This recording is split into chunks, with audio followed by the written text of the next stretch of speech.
A savings account is not meant for long-term savings. When we say savings account, it means to save for large, short-term expenses. Why is that? Because long-term expenses are things that go up in price. We call that inflation. Even someone like myself, who many would consider to be very young, I remember we had pizza, which was $1 a slice. Today it's almost $4. That's a lot of money, a large increase of cost. That's how inflation works. If you keep your money in a savings account long term, you are losing money. Even high yield savings accounts aren't very, very high yield forever. Think about it. If I had $1 25 years ago, let's say, when a slice of pizza was $1. So that money, that dollar, could buy one slice of pizza. That's great.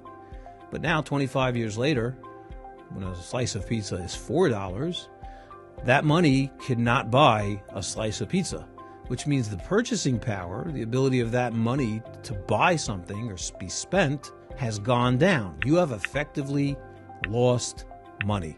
And that's where investing comes in. Investments grow over the long term, and that's how you're able to grow your money to keep up with inflation, and also to build large sums of money for long-term expenses that by just putting and leaving under your mattress or in a savings account won't allow you to achieve those goals. So it's important and essential, necessary to invest. When you invest with a time horizon, as we call it, then that's a way for you to be more safe and careful with your investments. How is this so? When you look at the markets, if you see the track record of the stock market over the past 100 years or so, is that the market has increased from point A to point B.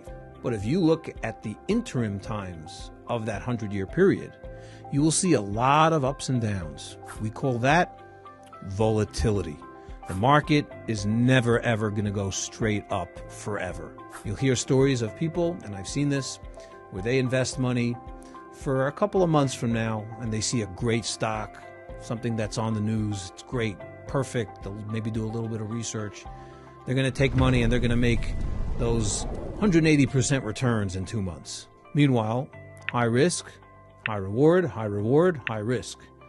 2 months later, that stock might even drop, significantly lose money, because that's investing in a company for short term. But if it's a healthy stock, then it will recover and build itself over the long term. Now, here's the key. The fact that there are interim times that the market's going to drop, even significantly, doesn't matter, because if you have time, the markets will recover, and when they recover, you'll be in a good place and you'll even make more money than what you've put in.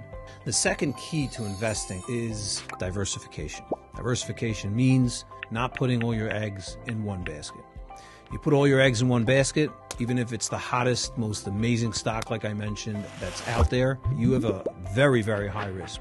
So that's why diversification is key to making sure that you have a successful investment strategy.